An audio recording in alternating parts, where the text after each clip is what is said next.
بسم اللہ الرحمن الرحیم۔ حضرت مریم علیہ السلام کے حمل کی کیفیت یوں ہے کہ حضرت مریم علیہ السلام اپنی خالہ یا بہن کے گھر غسل حیض کرنے کے لیے گئی،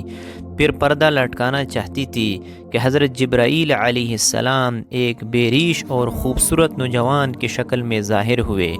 حضرت مریم علیہ السلام نے دیکھا کہ یہ نامحرم میری طرف متوجہ ہے، تو حضرت مریم علیہ السلام نے اس سے فرمایا، میں پناہ مانگتی ہوں تجھ سے ساتھ اللہ کے، اگر تو پرہیزگار ہے۔ حضرت جبرائیل علیہ السلام نے کہا، میں وہ شخص نہیں ہوں کہ جس سے تو ڈرے، میں اللہ کا فرشتہ ہوں، تجھ کو پاکیزہ لڑکا بخشنے آیا ہوں، جس کو قرآن پاک نے یوں بیان فرمایا ہے۔ فرشتوں نے کہا، اے مریم، اللہ تجھے خوشخبری دیتے ہیں اپنی طرف سے کلمے کی، اس کا نام مسیح عیسی ابن مریم ہوگا، وہ دنیا و آخرت میں مرتبے والا ہوگا اور اللہ کے قریبی بندوں میں سے ہوگا، لوگوں سے باتیں کرے گا جب جولے میں ہوگا اور جب پوری عمر کا ہوگا، اور وہ نیک بندوں میں سے ہوگا۔ حضرت مریم علیہ السلام نے جواب دیا، میرا بیٹا کیسا ہوگا کہ مجھے کسی بشر نے ہاتھ نہیں لگایا اور میں بدکار عورت بھی نہیں ہوں۔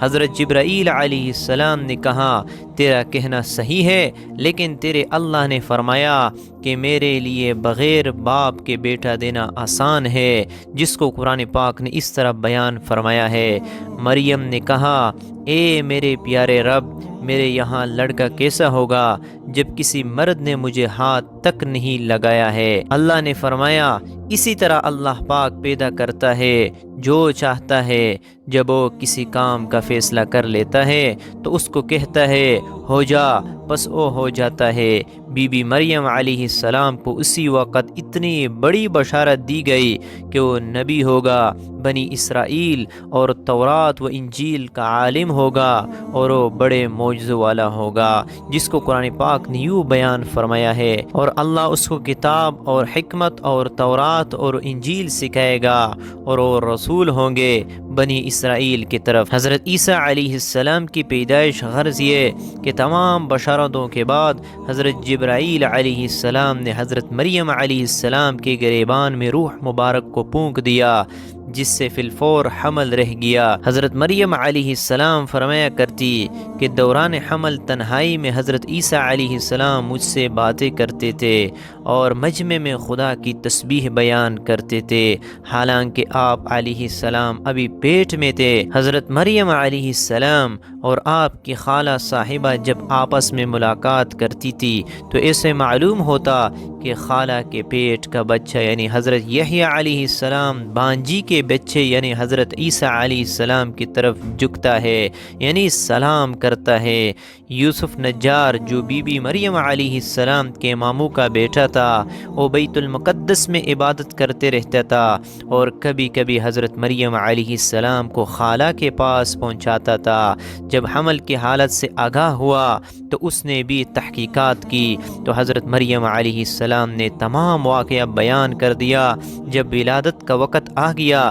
تو حضرت مریم علیہ السلام کو قدرتی ندا ہوئی کہ اس شہر سے باہر چلی جاؤ، اگر تیری قوم تجھ کو اس کے وضع حمل پر دیکھے گی تو تجھ کو اور تیرے فرزند کو قتل کر ڈالے گی۔ حضرت مریم علیہ السلام بمع یوسف نجار بیت المقدس سے روانہ ہو گئے۔ حضرت جبرائیل علیہ السلام ان کے راہ پر تھے۔ جب 2 فرسخ راہ قطع کی تو بیت المقدس میں پہنچے، وہاں بے شدت درد سواری سے اتری اور پشت مبارک ایک خشک خرمے سے لگا بیٹھی۔ تفسیر حقانی میں ہے کہ ایک پرانا مکان تھا جس میں خشک کھجور کا ایک درخت تھا، جس سے ٹھیک لگایا پھر بغیر تکلیف کے حضرت عیسیٰ علیہ السلام پیدا ہوئے۔ اس وقت حضرت مریم علیہ السلام نے عرض کیا کہ اے کاش میں اس حال سے پہلے ہی مر جاتی اور نسیہ منسیہ ہو جاتی۔ حق تعالی نے ملائکہ کو بھیجا اور اپنے فضل و کرم سے وہاں ان کے پاؤں کے نیچے ایک پانی کا چشمہ ظاہر کر دیا۔ ملائکہ نے حضرت عیسیٰ علیہ السلام کو غسل دیا اور حضرت جبرائیل علیہ السلام بحکم رب خلیل ندا دی کہ اے مریم غمگین مت ہو، اللہ نے تیرے لیے نہر جاری کی ہے اور خشک درخت کو سرسبز کیا ہے، اب تو خرمے کی شاخ کو ہلا وہ تجھ پر تازہ خرمے گرائیں گے، تو تازہ خرمے کھاؤ اور پانی پی اور بیٹے کی دیدار سے اپنی آنکھیں ٹھنڈی کر۔ حضرت مریم علیہ السلام نے کہا، اگر لوگ مجھ سے پوچھے کہ یہ بچہ کہاں سے لائے ہیں تو میں کیا جواب دوں گی؟ حضرت جبرائیل علیہ السلام نے کہا، اگر تو کسی کو دیکھے تو اشارے سے کہہ دینا کہ میں نے خدا کے لیے روزہ نظر کیا ہے، کسی بنی آدم سے بات نہ کروں گی۔ اس زمانے میں کھانے اور پینے کے علاوہ باتوں سے بھی روزہ ہوتا تھا، جس کو قرآن پاک نے یوں بیان فرمایا ہے، مریم علیہ السلام نے اس حمل اٹھا لیا اور اس کو لے کر ایک دور کی جگہ چلی گئی، پھر درد زہ اس کو کھجور کے درخت کی طرف لے گیا۔ اس نے کہا، کاش میں اس سے پہلے مر جاتی اور بھولی بسری چیز ہو جاتی۔ پھر مریم علیہ السلام کو اس نے نیچے سے آواز دی کہ غمگین نہ ہو، آپ کے رب نے آپ کے نیچے ایک چشمہ جاری کر دیا ہے، اور آپ کھجور کے تنے کو اپنی طرف ہلائے، اس سے آپ کے اوپر پکی ہوئی کھجوریں گرے گی، پس کھاؤ اور پیو اور آنکھیں ٹھنڈی کرو۔ پھر اگر تم کوئی آدمی دیکھو تو اس سے کہہ دو کہ میں نے رحمان کا روزہ مان رکھا ہے، تو آج میں کسی انسان سے نہیں بولوں گی۔ حضرت ابن عباس رضی اللہ تعالیٰ عنہ فرماتے ہیں کہ حضرت مریم علیہ السلام فرشتے کی بشارت سے بے غم ہو گئی اور نفاس کی مدت ختم ہونے تک 40 روز وہاں رہے، پھر اپنے گھر واپس آئے۔ ہر طرح کے بشارتیں بی بی مریم علیہ السلام کو فرشتے نے بتا دی تھی، اور سوال کا جواب بھی بتا دیا تھا کہ تو بچے کی طرف اشارہ کر کے کہہ دینا کہ اس بچے سے پوچھ لو۔ بنی اسرائیل نے یہ صورتحال دیکھ کر بڑے غصے کہا کہ یہ کیا برا کام تو نے کیا ہے، اے ہارون کی بہن، یعنی تو حضرت ہارون علیہ السلام کی طرح عبادت کرتی تھی اور تیری ماں بھی بدکار نہ تھی۔ حضرت مریم علیہ السلام نے حضرت عیسیٰ علیہ السلام کی طرف اشارہ کیا کہ اس سے پوچھ لو۔ پھر سب غصے ہو کر بولے کہ تو ہم سے تمسخر کرتی ہے کہ ہم اس چھوٹے بچے سے باتیں کریں۔ اتنے میں حضرت عیسیٰ علیہ السلام بول پڑے کہ میں بندے خدا ہوں اور خدا نے مجھے کتاب دی ہے اور مجھے نبی بنایا ہے۔ جب یہود نے یہ معجزہ دیکھا تو ان کی زبان بند ہوگی، چنانچہ ارشاد ہے، پھر اس کو گود میں لیے ہوئے اپنی قوم کے پاس آئی۔ لوگوں نے کہا، اے مریم، تو نے بڑا طوفان کر ڈالا، اے ہارون کی بہن، نہ تمہارا باپ کوئی برا آدمی تھا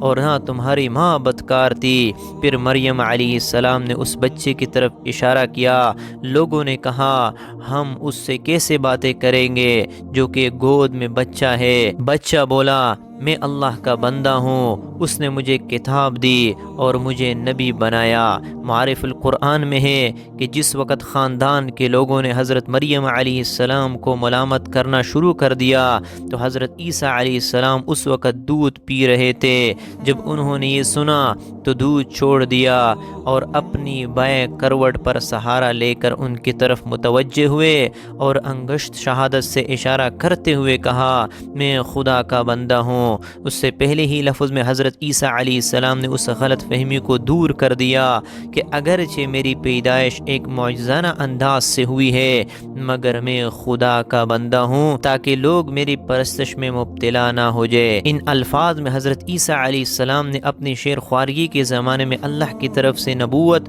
اور کتاب ملنے کی خبر دی۔ اس کا مفہوم یہ ہے کہ اللہ تعالیٰ نے یہ طے فرما دیا ہے کہ مجھے اپنے وقت پر نبوت و کتابت دیں گے، اور یہ بالکل ایسا ہے جیسے کہ رسول اللہ صلی اللہ علیہ وسلم نے فرمایا کہ مجھے نبوت اس وقت عطا کر دی گئی تھی کہ جب حضرت آدم علیہ السلام بھی پیدا نہیں ہوئے تھے، ان کا خمیر تیار ہو رہا تھا۔ اس کا مطلب بھی ظاہر ہے کہ اس کے سوا نہیں کہ عطا نبوت کا وعدہ جو حضور صلی اللہ علیہ وسلم کے لیے قطعی یقین تھا، یہاں بھی اسی یقین کو عطا نبوت کے لفظ ماضی سے تعبیر کر دیا گیا ہے۔ عطا نبوت کا اظہار کرنے سے ان لوگوں کی بدگمانی رفع کر دی گئی کہ میرے والدہ پر بدکاری کا الزام لگانا سراسر غلط ہے، کیونکہ میرا نبی ہونا اور مجھے رسالت کا ملنا اس کی دلیل ہے کہ میری پیدائش میں کسی گناہ کا دخل نہیں ہو سکتا۔